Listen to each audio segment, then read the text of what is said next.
আসসালামু আলাইকুম। অনেকদিন হলো দেশের বাইরে আছি, মনটা অনেক খারাপ। গত এপিসোডে তো আমি বলেছিলাম মেলা মেলা মেলা। আজকের এপিসোডে থাকবে আমার বাংলাদেশের 64টি জেলা। এনার্জি, হাসি মুখ, সময় জোরে ছোড়ে একবার বলেন মারহাবা। মারহাবা। মনোযোগ আকর্ষণ করছি। ফরিদপুরের ফরিদ আর দিনাজপুরের দিনা দুজন চট্টগ্রামের বাদামতলী থেকে 2 টাকার বাদাম কিনা টিপতে টিপতে তাদের মধ্যে টিপিস টিপিস হইয়া যায়। क्या बात, मरहबा।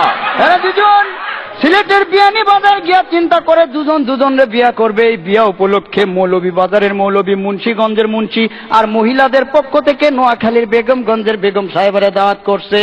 मरहबा मरहबा। এদিকে ফরিদপুরের ফরিদের কিছুই নাই, তবে ফেনীর ছাগল নাই। আর 2টা ছাগল ছাড়া কি ছাড়া ছাগল। এরপরে চলাফেরা ছিল চাপাই নবাবগঞ্জের নবাবের মতো। একবার জোরে জোরে বলেন কিসের মতো? কিসের মতো? নবাবের মতো। টাঙ্গাইল থেকে একখান তাঁতের শাড়ি, যশোর বেনাপোল থেকে বেনারসি, রংপুর থেকে রং আর আলতাদিকি থেকে আলতাইনা দিনাজপুরের দিনারে বিয়া করে ফেলাইছে। मरहबा। এদিকে দিনার বাবা সিরাজগঞ্জের সিরাজ মিয়া ছিল মেলা টাকা পয়সার মালিক, কারণ রংপুরে ছিল তার রঙের ব্যবসা আর সুনামগঞ্জে ছিল তার বহুত সুনাম।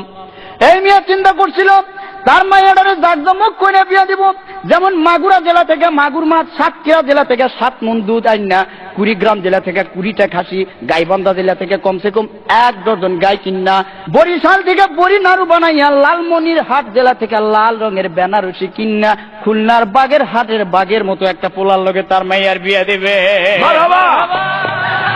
কিন্তু এই ফরিদ চুয়াডাঙ্গা জেলার চুয়া কথা কইয়া পটুয়াখালী জেলার ভাষায় পড়াইয়া দিনারে বিয়া করে পালাইছে। জোরে বলেন বাপরে বাপ। এদিকে মাইয়ার কপালে সুখ নাই। সিরাজ মিয়া পাবনায় গিয়া পড়লো ভাব নাই। নোয়াখালী আইসা চিন্তা করে খালি খালি কান্দে লাভ নাই, যাই ভোলা জেলায় গিয়া মনের দুঃখটা ভোলা যায় কিনা। ভোলা যাওয়ার পথে মাঝখানে বরিশালের ঝালুকাঠিতে আইসা মনের ঝালটা আরো বেশি বাইরে গেছে। জোরে বলেন হায় রে হায়। এই কথা তো আর ঢাকা শহরে ঢাকা থাকলো না, খবরের কাগজ পত্র পত্রিকা সব জায়গায় ছাপা হয়ে গেল। এই খবর চলে গেল জামালপুরের জামালের কানে, জামালপুরের জামাল, ময়মনসিংহের মমিন এবং মানিকগঞ্জের মানিকের মাধ্যমে এই খবরটা দিয়ে দিল গোপালগঞ্জের গোপালের কাছে।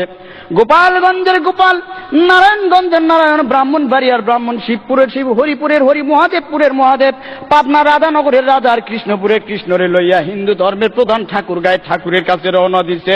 জোরে বলো হরিবল। এই কয়জন হিন্দু মিল্লা কুমিল্লা জেলার 14 গ্রাম থানা থেকে আরো 14 জন হিন্দু সংগ্রহ করে একটা কমিটি গঠন করে বলে ঘটনাটা সবার মাঝে জানায় দাও। এই ঘটনা চলে গেল গাজীপুরের গাজী সাহেবের কাছে। তিনি বললেন আমি এখন ব্যস্ত আছি, আপনারা টাঙ্গাইলের মির্জাপুরের মির্জা সাহেবের কাছে যান। মির্জাপুরের মির্জা বললেন আমার ছোট ছেলে নরসিংদীর নরাদম শেরপুর থেকে একসাথে চিনি চুরি করে বগুড়া সারিয়াকান্দি থানায় আসামিদের মধ্যে সারিবদ্ধভাবে দাঁড়ায় রয়েছে, আপনারা আপাতত হাজীগঞ্জের হাজী সাহেবের কাছে যান। হাজীগঞ্জের হাজী সাহেব বললেন ফরিদ আর দিনাদের বিয়েটা করছে, এটা শরীয়তপুরের শরীয়ত মোতাবেক ঠিক আছে কিনা? যদি ঠিক না থাকে তাহলে মেহেরপুর থেকে মেহের আলীর ডাইকা পাঠাও। কারে ডাইকা পাঠাবে? মেহের আলী। খাগড়াছড়িতে পাঠাই দাও। সেখান থেকে কমসে কম 5 থেকে 6টা ছড়ি আইনা ফরিদ নামের পোলাটারে সিলেট জেলার শায়েস্তাগঞ্জ নিয়ে ভালো করে শায়েস্তা করে নিয়ে আসো। জোরে বলেন বাবা বাবা। এরপর ফরিদপুরের ফরিদ বর্তমানে মেলা টাকা পয়সার মালিক। নীলপামারি থেকে নীল রঙের একটা সুতি পাঞ্জাবি কিনা জয়পুরহাটের জয় নামের বান্ধবীর সাথে নিয়ে সৈয়দপুরের সৈয়দ আলীর মোড়ে চা খাইতে আসছে। এই জায়গায় চা খাওয়ার পরে আমার ধামইর হাটে আসলো সাংসারিক জিনিসপত্র কিনতে, ধামা কেনার জন্য। সেইখানে যখন ফরিদের সাথে আমার দেখা হলো, আমি প্রশ্ন করলাম ফরিদ কি খবর?